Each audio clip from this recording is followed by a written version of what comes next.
Okay, picture this, a super ritzy hotel in Vail, Colorado. You've got a group of Democratic lawmakers getting together with lobbyists for a weekend retreat.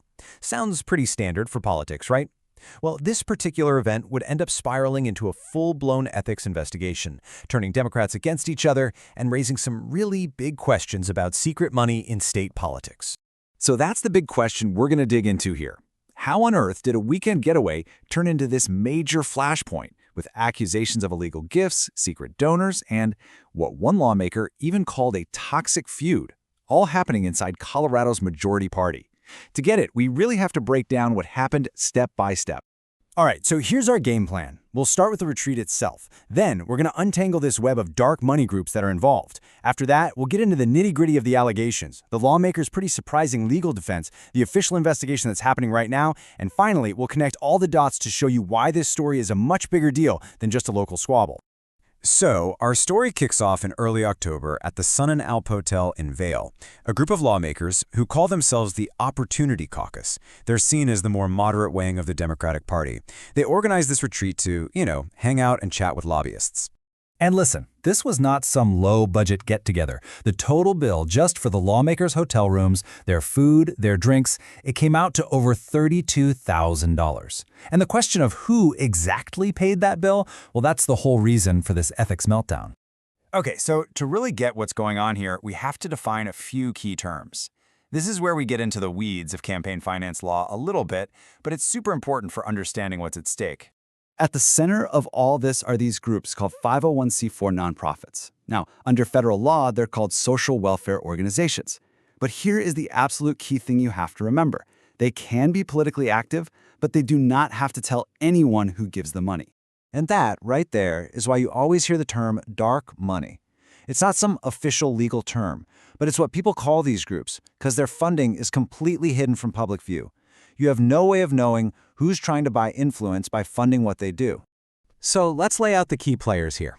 First, you've got the Opportunity Caucus. That's the group of lawmakers that put on the retreat. Then there's One Main Street, another one of these dark money groups that's accused of paying for it. The group that filed the actual complaints is Colorado Common Cause. They're a government watchdog. And finally, the whole thing is being investigated by the state's Independent Ethics Commission. Okay, so we've got the players. Now let's look at the actual complaint. What law are these lawmakers even accused of breaking? It all boils down to something called Amendment 41 in the Colorado Constitution. Voters passed it back in 2006, and it's a really strict ban on giving any gifts to public officials. But, and there's always a but, it has an exception, a kind of loophole for events that are paid for by nonprofits. And this is where it gets really specific. It's all about this thing called the 5% rule. That nonprofit exception, it only works if the nonprofit gets less than 5% of its money from for-profit companies. So the watchdog group's argument is pretty simple. Since dark money groups never revealed their donors, how could a lawmaker possibly know for sure that they're following the rule? Now this email, this is what blew the whole thing wide open. It's from the director of One Main Street, and it says, the caucus chair asked for $25,000 to save the hotel reservation. For the people filing the complaint, this was basically the smoking gun. But of course, there are two sides to every story, and the lawmakers who are under investigation, they have a very different take on things. Their lawyer has come up with this really fascinating two-part legal defense. So their defense is basically a 1-2 punch. First, they're making a detailed financial argument about the timing of bank deposits, saying, hey, we used other, totally legal money. And the second part is this much bigger and honestly way more audacious legal claim that their caucus is the government, so the gift ban doesn't even apply to them. So argument number one is all about timing, down to the minute. According to a bank affidavit, on September 5th, two big deposits hit their account. First, at 12:59 p.m., a $25,000 wire comes in from some other undisclosed nonprofit. Then, at 1:30 p.m., that controversial $25,000 from One Main Street shows up. Their whole claim is that the first deposit gave them enough clean money to cover the hotel bill before the One Main Street funds ever even landed in their account.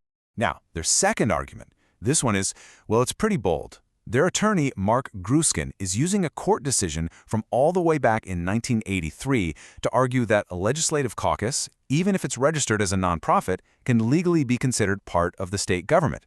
And if the ethics board buys that, then the gift ban just wouldn't apply to them at all. It would be a huge deal. So, You've heard the accusation, you've heard the defense. Where does that leave us right now? What's the current status of the case, and what's the fallout been so far?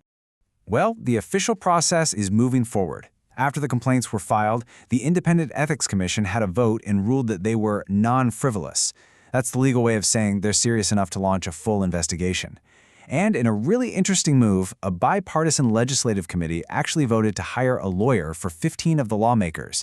And that lawyer is being paid for by us, the Colorado taxpayers.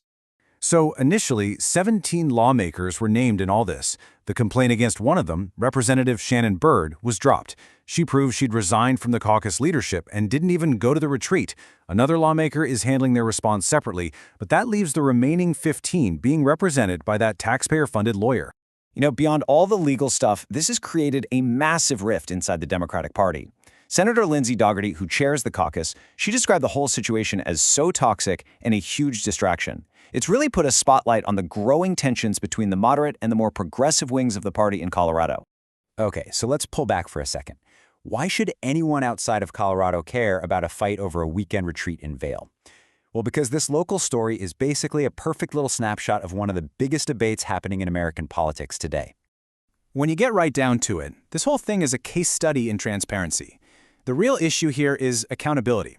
When donors get to stay secret, the public has no way of knowing who might be trying to influence their elected officials or what they might be asking for in return. And that's a debate that's playing out in state capitals all over the country and in Washington, D.C. In the end, this whole case just boils down to a classic conflict. The lawmakers are arguing they followed the technical letter of the law, while their critics say they completely violated its spirit. And that leaves all of us with a question that really gets to the heart of how our government should work. When it comes to ethics, where do you draw the line between what is technically legal and what is actually right?